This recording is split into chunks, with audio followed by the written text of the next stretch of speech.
Welcome viewers.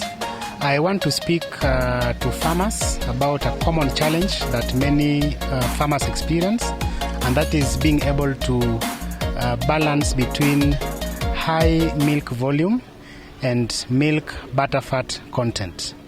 You realize that farmers are torn between the opinions of being able to produce high milk volume and also being able to produce milk that has high milk butterfat content.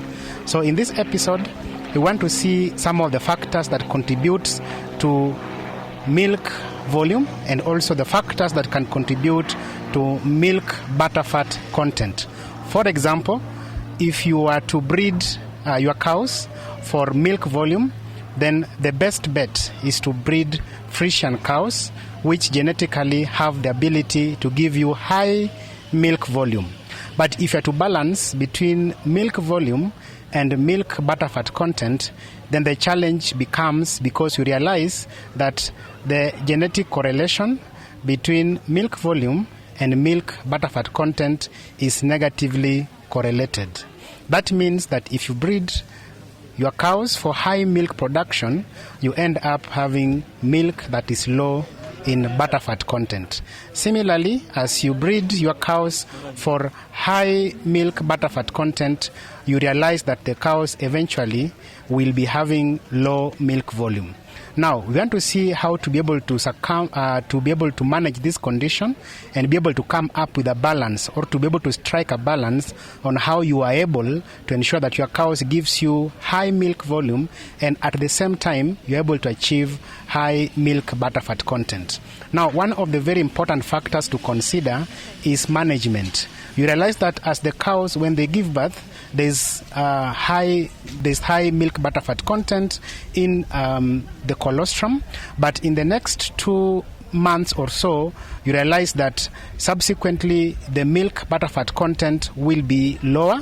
But at the end of the second month or thereabout, you realize that the amount of milk butterfat content eventually starts to increase. So meaning that for you to be able to overcome this, the best way is to be able to synchronize your cows. For example, if you're selling your milk based on quality and based on the concentration of milk butterfat content, then the best idea is to be able to employ the concept of synchronizing your cows, so that you're able to sell the cows that are in the second stage of lactation, that is beyond 2 months, whereby most of the milk that will be produced from cows that are in the second stage of lactation are likely going to be high in milk butterfat content compared to the cows that are still in their first stage of lactation.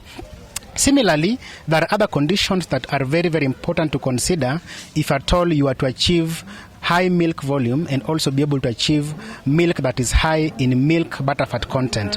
And that is the aspect of health. You realize that the most important aspect to consider here is the concept of mastitis, and you realize that when we have mastitis, most importantly the subclinical mastitis, this means that the mastitis, that the clinical manifestation or the clinical signs are not quite obvious, but the cow, when it is tested, it is found to be having mastitis. When we have subclinical cases of mastitis, this tends to affect milk butterfat content, and similarly you realize that the milk fat percentage also is affected. Similarly, milk composition is also greatly affected when the cow has issues of mastitis. Also, we're going to look at the aspect of nutrition, and the common mistake that many farmers make is that when the cows give birth, they tend to ensure that they are challenging the cows with high concentrates. For example, high dairy meal. When you do that, then what you're going to do is that you're going to affect the microbial population in the rumen, whereby you're going to affect directly fermentation or digestion in the rumen. When that comes to actualization, then you realize that you're going to have low amount of acetic acid and also low amount of butyric acid, which are also very important for milk butterfat content. When we have high volumes of propionic acid, then you realize that we're going to have also issues with high production of lactic acid. When we have so much high production of lactic acid, that also affects fiber digestion in the rumen. When we have decreased fiber digestion in the rumen, then also too much production of glucose from too much propionic acid being produced directly triggers the production of insulin.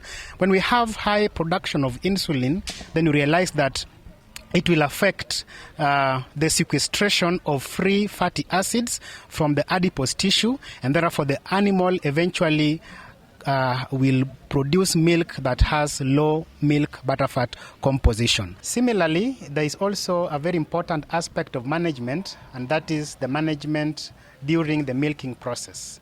You realize that as you milk, the first few drops of milk will tend to have low butterfat content of milk, but then as you continue with the milking, you realize that the milk butterfat percentage increases gradually. If you are to consider the duration of milking, and also if you are to consider the interval of milking, this also really matters in terms of being able to achieve milk that is high in milk butterfat content. This is because many a times the fat globules normally get trapped in the milk alveoli, and therefore if you milk incomplete, or when you do incomplete milking, then you tend to leave most of the fat globules still trapped in the milk alveoli of the udder, and therefore most of your milk will be having low milk butterfat content. So the idea is to ensure that you do complete milking so that you're able to increase the amount or the concentration of milk fat percentage in milk. So now the challenge will be when you're doing your milking, especially if you're using a milking machine, ensure that the milking machine is well calibrated, and if that is not the case, then you can complete the milking process through hand milking. Now, on the management, or one of the ways or innovative ways that have been employed in the field is to be able to see how possible can it be that you're able to achieve high milk volume and same time you're able to achieve high milk fat percentage. I know the best way is to do breeding so that the cows that you breed has the capacity to give you high milk volume. But like I did say initially, is that the genetic correlation of milk volume and milk butterfat percentage is negatively correlated. So many times as you breed, you get cows that are able to give you high milk volume, but the cows, the other hand, will give you milk that has low milk butterfat content. If you are to compare against various breeds, Frisians, they have low heritability for milk butterfat content. That means that genetically they're not able to give you milk that is high in milk butterfat content. If you to compare that against Jerseys have high heritability for high milk butterfat content, and they also have low heritability for high milk yield or high milk volume. Now, on the management, we want to ensure that our cows genetically have the potential to give us high milk volume, but at the same time, they have the capacity of giving us milk that has high butterfat content, and we want to see how we're able to use nutrition to be able to correct this genetic issue. Now, we have various nutritional supplements that are available in the field. For example, we have a product by the name White Energy, and White Energy is a rumen bypass fat.